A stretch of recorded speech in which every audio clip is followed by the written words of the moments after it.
منہ کی صفائی کے لیے مسواک بہترین ذریعہ ہے۔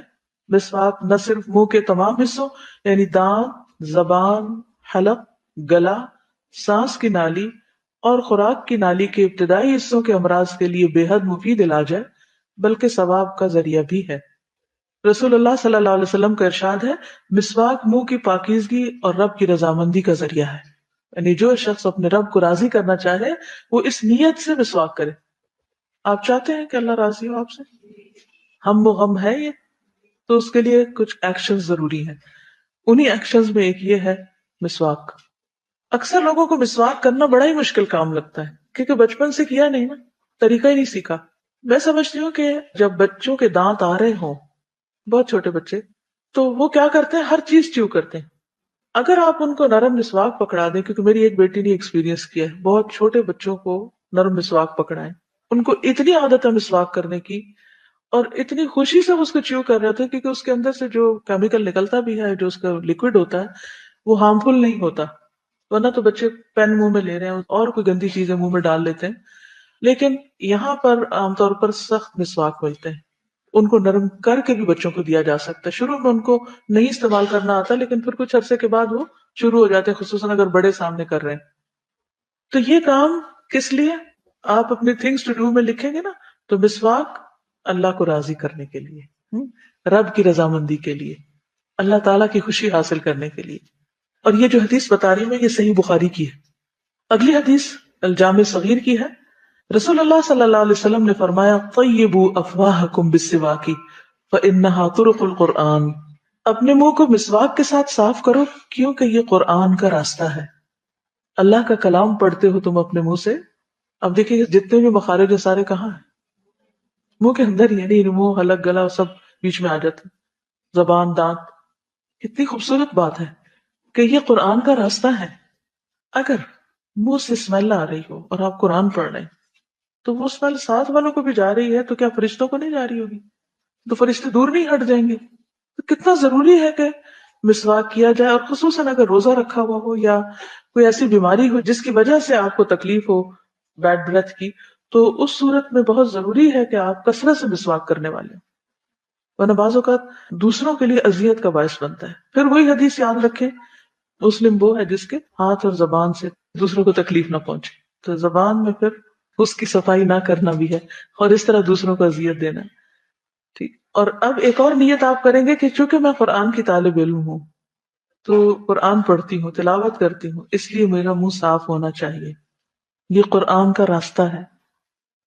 پھر یہ کہ اچھی طرح پورے منہ کو صاف کرنا چاہیے، صرف سامنے سامنے کے دانت نہیں بلکہ پورے دانت، باہر سے اندر سے، تالو، زبان، حلق، پیچھے تک، پورے مخارج کے جتنے بھی حصے ہیں ان سب تک مسواک لے جانا چاہیے۔ ابو بردہ کہتے ہیں اپنے والد سے کہ میں نبی صلی اللہ علیہ وسلم کی خدمت میں حاضر ہوا تو میں نے آپ کو اپنے ہاتھ سے مسواک کرتے ہوئے پایا اور آپ کے منہ سے او او کی آواز نکل رہی تھی اور مسواک آپ کے منہ میں تھی، گویا کہ آپ کیا کر رہے ہیں، یعنی وہ کر رہے تھے تو اتنے میں اچانک وہ آگے تو انہوں نے دیکھ لیا۔ اس کا مطلب نہیں کہ پبلک میں آپ یہ سب شروع کر دیں۔ تو یہ سٹیمولیشن جو ہے یہ باقی باڈی کے اوپر بھی اثر انداز ہوتی ہے۔ اسی طرح اب طرح طرح کے آلات اور ایسی چیزیں نکل آئی کہ جس سے زبان کو صاف کیا جاتا ہے۔ باقاعدہ اگر آپ کچھ سٹورز میں جائیں تو وہاں لٹکے بھی ہوتے ہیں ٹنگ کلینرز، اور اس سے وہ زبان کو صاف کرتے ہیں۔ لیکن مسواک جو ہم یوز کرتے ہیں وہ سب سے بیسٹ ٹنگ کلینر ہے۔ ایکچولی زبان کے اوپر چھوٹے چھوٹے بمپس پائے جاتے ہیں جن کو ٹیسٹ برڈز کہتے ہیں، اور ان کی تعداد تقریباً 10,000 ہوتی ہے۔ زبان کی نوک پہ پائے جانے والے ٹیسٹ برڈ میٹھا چکھتے ہیں، پچھلے حصے پہ کڑوا ہوتا ہے، سائڈز پہ نمکین اور کھٹا ذائقہ وغیرہ۔ پھر یہ ٹیسٹ برڈ جو ہوتے ہیں، جو چیز منہ میں جاتی ہے اس کا ذائقہ ڈیٹیکٹ کر کے دماغ کو بھیجتے ہیں، جس کی وجہ سے ہمیں پھر احساس ہوتا ہے۔ جو جو ہماری عمر بڑھتی ہے ٹیسٹ برڈز کی سینسٹیوٹی کم ہوتی جاتی، اسی لیے بڑی عمر کے لوگوں کو کھانے کا ذائقہ محسوس نہیں ہوتا یا کم ہوتا ہے، یا پھر وہ زیادہ مرچیں کھانے لگتے ہیں۔ اسی طرح جب ہم ٹیسٹ کرتے ہیں کچھ تو اس میں اسمیل کا بھی کردار ہوتا ہے، کیونکہ جب ہم کچھ سونگھتے ہیں تو اس کے ساتھ جب کھاتے ہیں تو اس کھانے میں زیادہ مزہ آتا ہے۔ کسی بھی خاص کھانے کی خوشبو سونگھنے کے بعد ہماری بھوک جو ہے وہ بھڑک اٹھتی ہے، اور پھر اس کے بعد یہ ہے کہ زبان پر اس کا ذائقہ مختلف محسوس ہوتا ہے۔ اب ہوتا یہ ہے کہ جب ہم کھانا کھاتے ہیں تو بعض اوقات کھانے کے کچھ ذرات جو ہے وہ زبان پر چپک جاتے ہیں، ٹھیک ہے، اس کی وجہ سے پھر بعض اوقات ذائقہ بھی خراب ہونے لگتا ہے۔ وہ لوگ جو بہت زیادہ کھانے پینے کے عادی ہوتے ہیں، ان کے بھی ٹیسٹ برڈز آہستہ آہستہ خراب ہونے لگتے ہیں، پھر اس کے لیے مزید اور کھانے کھاتے ہیں اور مزید اس میں نئی ویرائٹی لانے کی کوشش کرتے ہیں، لیکن ہر تھوڑے عرصے کے بعد پھر زبان اس کی اس طرح عادی ہو جاتی ہے کہ وہ ٹیسٹ بھی ختم ہو جاتا ہے۔ لیکن اصل چیز یہ ہے کہ کوئی بھی چیز اگر زبان کو چپکی رہ جاتی اور کچھ ذرات کھانے کے دانتوں میں چپکے رہ جاتے ہیں، تو ان سب کی وجہ سے منہ کے اندر ایسے بیکٹیریا پرورش پاتے ہیں کہ جس کے بعد اگر آپ کوئی چیز کھاتے ہیں بغیر کلی کیے یا منہ صاف کیے، تو وہ آپ کے زبان سے معدے تک چلے جاتے ہیں، جو آپ کے لیے بیماری کا باعث بنتے ہیں۔ اس لیے بہت ضروری ہے کہ انسان جب مسواک کرے تو اس کے ساتھ ساتھ ایک دفعہ مسواک کو زبان پر بھی پھیرے۔ بہت سے لوگوں کو اس کا پتہ نہیں ہوتا، یہ اس کی عادت نہیں ہوتی، بعض لوگوں کی زبان پر تو باقاعدہ سفید لیئر جمی ہوئی ہوتی، اور وہ بات کرتے ہیں تو تب بھی وہ پوری لیئر نظر آ رہی ہوتی ہے، جو دوسروں کے لیے بھی ایک تکلیف کا باعث بنتی۔ تو چونکہ ایک بیماری بھی ہے، اس کا علاج بھی ہونا چاہیے، لیکن جو علاج آپ کے اپنے ہاتھ میں ہے وہ ہے مسواک کا صحیح استعمال۔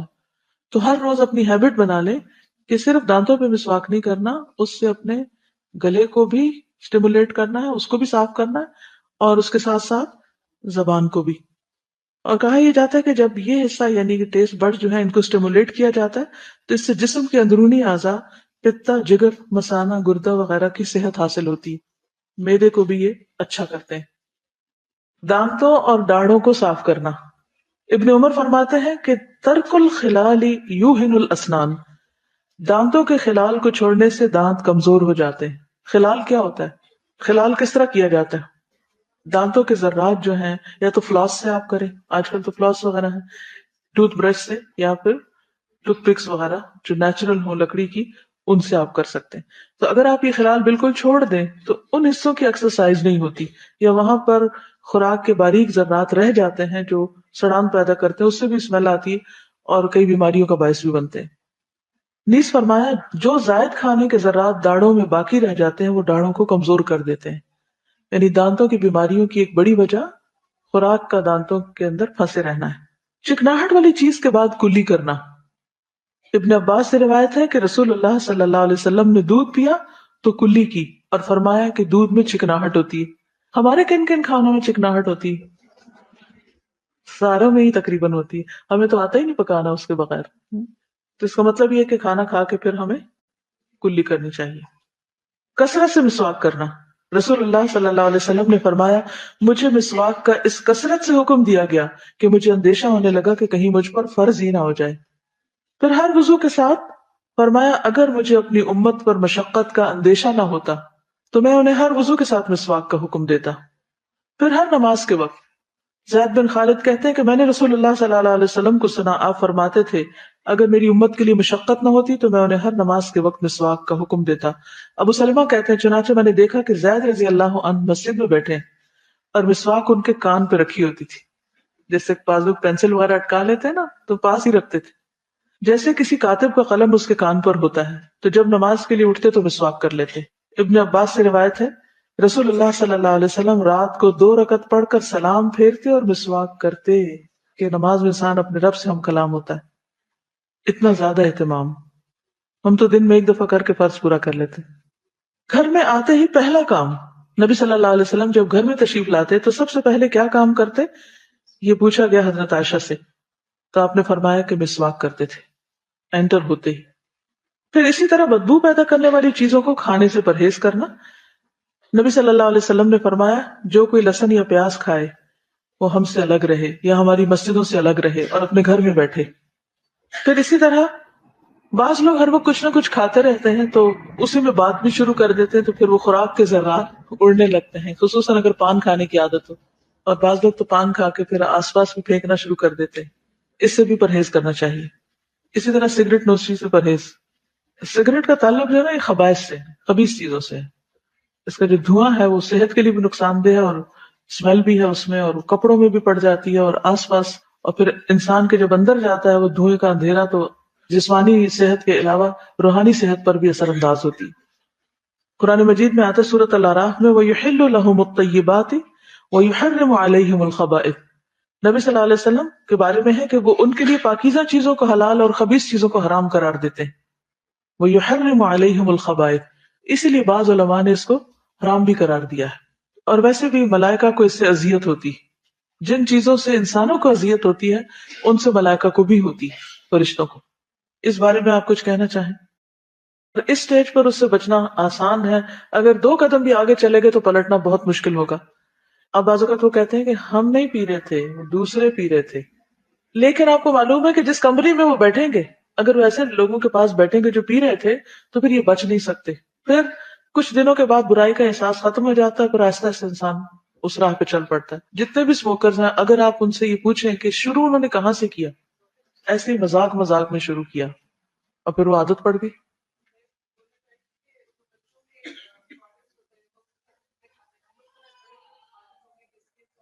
جی، کیونکہ بعض کیمیکل جو ہیں وہ باڈی کے اندر جا کر بہت سے سائیکولوجیکل پرابلمس کا بھی سبب بنتے ہیں. بعض بچے بہت ہائپر ہو جاتے ہیں، تو ایسے فلیورز کے اندر بعض ایسے ایجنٹس ہوتے ہیں فوڈ کے جو حقیقت میں نقصان دہ. تو کسی بھی ہیبٹ کو چھوڑنے کا ایک بہترین طریقہ یہ ہے کہ بہتر آلٹرنیٹ دیں. تو پھر جو چیز چھٹتی ہے انسان اس کی کمی کو محسوس تو کرتا ہے، مگر آہستہ آہستہ چھٹ جاتی ہے وہ چیز. اسموکنگ چھوڑنے کے لیے ہجامہ بھی کیا جاتا ہے. ہجامہ ہوتا جی. ہے، ویری گڈ.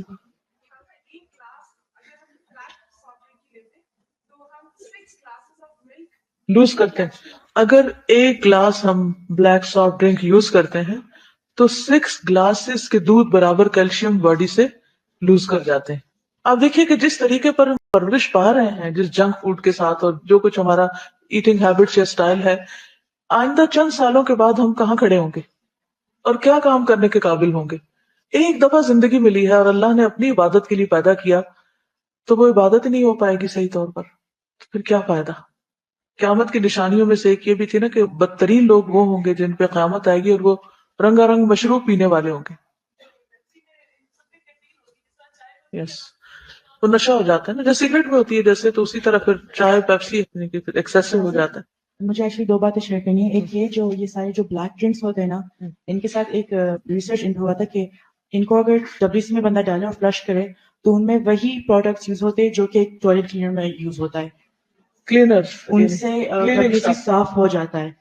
اور دوسری بات جو شیشے کی کرنی تھی مجھے یہ ہے کہ شیشے میں جو ٹوبیکو ڈالا جاتا ہے وہ بالکل را فارم میں ہوتا ہے، تو وہ 10 ٹائمز آئی تھنک زیادہ بندے کو ڈیمیج پہنچاتا ہے، کیونکہ جو سگریٹس میں ہوتا ہے وہ تو پھر بھی تھوڑا سا ریفائنڈ فارم میں ہوتا ہے، لیکن شیشے میں بالکل را فارم میں ہوتا ہے وہ. جی. کیسے کاؤنسلنگ وہ اس کرتے ہیں؟ طرح سے کی جاتی ہے کہ پہلے تو وہ یہ سوچے کہ جو اسموکنگ کرتے ہیں ان کا ری انفورسنگ، ان کا ایک اسٹیمولس ہوتا ہے کہ وہ کس وجہ سے کرتے ہیں. کچھ لوگ عادی ہوتے ہیں آفس میں کرتے ہیں یا گھر میں ان کو جب بالکل ٹائم ٹینشن پاس ہوتی کرنا. ہے. ہاں، تو اس کا یہ ہوتا ہے کہ پہلے وہ اپنے آپ کو ریسٹرکٹ کریں کسی ایک جگہ پہ، کہ وہ یہ سوچیں سپوز کہ آج میں نے آفس میں نہیں کرنا، صرف گھر میں کرنا ہے. اوکے. کچھ دن اپنے آپ کو اس طرح سے ریسٹرکٹ کریں گھر کے ایریا میں. پھر گھر کا بھی وہ ایک روم سلیکٹ کر لیں جہاں پہ باقی فیملی ممبرز نہ ہوں. مطلب اس طرح سے ان کے مائنڈ میں ایک سائیکولوجیکل اسٹیمولس آئے تھوڑا گا. تھوڑا ہاں، ریڈیوس اپنے آپ کو کرتے نیرو کرتے. کرتے جائیں، اپنا Good. جو بھی وہ ایجنٹ ہے اس کو نیرو کرتے جائیں. اور پھر یہ سوچیں کہ میں نے گھر والوں کے سامنے اس کو نہیں کرنا، تو اس سے آٹومیٹیکلی ان کے مائنڈ میں آئے گا کہ یہ کوئی ایسی چیز ہے جو باقیوں کے سامنے اگر میں نہیں کرا تو definitely it's not beneficial to me. اس کے بعد پھر وہ الٹیمیٹلی اپنے آپ کو واش روم میں ریسٹرکٹ کر لے کہ میں نے صرف وہاں پہ کرنا ہے، اور پھر ڈیفینیٹلی وہ اس کو اچھا نہیں لگے گا تو آٹومیٹیکلی وہ چھوڑنے کی طرف اس کو جائے گا. یہ طریقہ اور ہو اس سکتا میں ہے. روزہ بہترین علاج ہے نا، جیسے پہلے بھی بات ہوئی تھی کہ روزہ بہت سی چیزوں کی اصلاح کر دیتا ہے. یہ کسی نے اپنا تجربہ بھی کل لکھ کر بھیجا تھا. یہ کہتی ہے کہ میں ایک آرگنائزیشن میں جاب کر رہی تھی. میری جاب ایسی تھی جس میں لوگوں سے ڈیلنگ کرنا تھی، اور وقت کے ساتھ ساتھ وہ بہت زیادہ ہو گیا، یعنی ڈیلنگ. اچھا بولنے کی وجہ سے مجھے اسپوکس پرسن کا کردار نبھانا پڑتا جو میرے دل میں کچھ کھٹکتا، خاص کر CEO اور بورڈ آف ڈائریکٹرز کے ساتھ میٹنگز میں بار بار ان کی طرف دیکھنا پڑتا، کیونکہ مجھے نیچے دیکھ کر بات کرنے کی عادت نہیں تھی اور میں ہمیشہ دوسروں کو دیکھ کر ہی بات کرتی ہوں. باوجود پوری کوشش کے مجھ سے کنٹرول نہیں ہوتا تھا اور میری نگاہیں اٹھ جاتی. اس کے علاوہ پروجیکٹ پریزنٹیشنز، کلائنٹ ڈیلنگز کا کام بھی ہوتا جس پر میرا دل بے قرار رہتا، یعنی کہ میں ٹھیک نہیں کر رہی، اپنے اندر ہی ایک خلش ہوتی. ایک دفعہ مجھے لگا کہ میرے اندر تقویٰ کی بہت کمی ہے، اور اچانک سے میں نے 10 روزوں کی منت مان لی کہ یا اللہ میں 10 روزے لگاتار رکھوں گی اگر مجھے تقویٰ مل جائے. لیکن چونکہ آپ سے یہ بات سنی تھی کہ منت ہم ہمیشہ کام پورا ہونے کے بعد کیوں پوری کرتے ہیں، اس سے پہلے کیوں نہیں کر لیتے، یعنی اسے یہ کیوں کہتے کہ یہ ہو گیا تو پھر میں یہ کروں گی. ہم پہلے ہی کر لیں، صدقہ کرنا تو پہلے کر لیں، روزہ رکھنا تو پہلے ہی رکھ لیں. لہٰذا میں نے دوسرے دن سے روزے رکھنے شروع کر دیے. جون کا مہینہ تھا، دن بہت لمبے تھے، مگر اللہ کی توفیق اور خاص مدد سے 10 روزے پورے کر لیے. جس کے بعد اللہ تعالیٰ نے مجھے لگاتار 2 کورسز کرنے کا موقع دیا. آج میں قرآن کو اپنے ہاتھوں سے لکھ رہی ہوں، جو میرے لیے بہت زیادہ باعث مسرت ہے. خلاصہ یہ ہے کہ روزے سے واقعی نیکیوں کے مواقع ملتے ہیں. خاص طور پر اپنا محاسبہ اور مجاہدہ کرنے کا موقع ملا، جو میرے لیے ایک بہت بڑی نعمت ہے. تو روزہ بہت سی بری عادتوں کو چھڑانے کے لیے ایک بہت ہی کارآمد نسخہ ہے، کیونکہ ہم کچھ چیزیں نہیں چھوڑ سکتے، یہ سمجھتے کہ مر جائیں گے ان کے بغیر. لیکن جب روزے کی شکل میں کسی بھی طرح پابندی لگا کے آپ چھوڑ دیتے تو کچھ دیر تو طبیعت بہت ریئیکٹ کرتی ہے، آپ کا نفس ریئیکٹ کرتا ہے، آپ کی باڈی ریئیکٹ کرتی ہے، آپ کی نیند چلی جاتی ہے، آپ کو بہت سی تکلیف دیکھنی پڑتی جب بھی کسی عادت کو آپ بریک کرتے. لیکن اس کے بعد آپ دیکھیے کہ پھر آپ آہستہ آہستہ آہستہ نارمل ہونے لگتے ہیں. یہ اللہ کا ایک قانون ہے فطرت میں. آپ دیکھیں بہت سی اس کی مثالیں آپ کو ملیں گی. ویسا پانی جب بوائل ہونے لگتا ہے تو آپ اگر اس کی آگ بجھا دیں تو کیا کرے گا؟ وہ پہلے اس کے ببلز ختم ہوں گے، پھر اس کے اندر ٹھہراؤ آ جائے گا، پھر اس کی گرمی ختم ہونے لگے گی، اور کرتے کرتے کرتے وہ بالکل نارمل ٹیمپریچر ہو جائے گا. انسانی طبیعت بھی ایسے ہی ہے. جس چیز نے آپ کی آگ بھڑکائی ہوئی ہے اس آگ کو بند کر دیں. کچھ دیر کے لیے تو آپ کے اندر وہ بے چینی آئے گی، مگر آہستہ آہستہ ٹھنڈک آنا شروع ہو جائے گی اور آپ ٹھیک ہو جائیں گے. کوئی بھی بری عادت اسی طرح آپ چھوڑ سکتے ہیں کہ شروع میں آپ کو اپنے اوپر پابندی لگانی ہوگی. اور یہ طریقہ انہوں نے بہت اچھا بتایا کہ اپنے آپ کو نیرو ڈاؤن کریں، نہیں اس میں ریسٹرکٹ کرتے کرتے کرتے اپنا دائرہ خود تنگ کر لیں، اور پھر اس کے بعد آپ اس کو لاک کر دیں. جن بوتل میں بند ہو جائے گا. منہ کی صفائی کے لیے مسواک بہترین ذریعہ ہے. مسواک نہ صرف منہ کے تمام حصوں یعنی دانت، زبان، حلق، گلا، سانس کی نالی اور خوراک کی نالی کے ابتدائی حصوں کے امراض کے لیے بے حد مفید علاج ہے، بلکہ ثواب کا ذریعہ بھی ہے. رسول اللہ صلی اللہ علیہ وسلم کا ارشاد ہے، مسواک منہ کی پاکیزگی اور رب کی رضامندی کا ذریعہ ہے. یعنی جو شخص اپنے رب کو راضی کرنا چاہے وہ اس نیت سے مسواک کرے. آپ چاہتے ہیں کہ اللہ راضی ہو آپ سے؟ ہم و غم ہے یہ، تو اس کے لیے کچھ ایکشن ضروری ہیں. انہی ایکشنز میں ایک یہ ہے مسواک.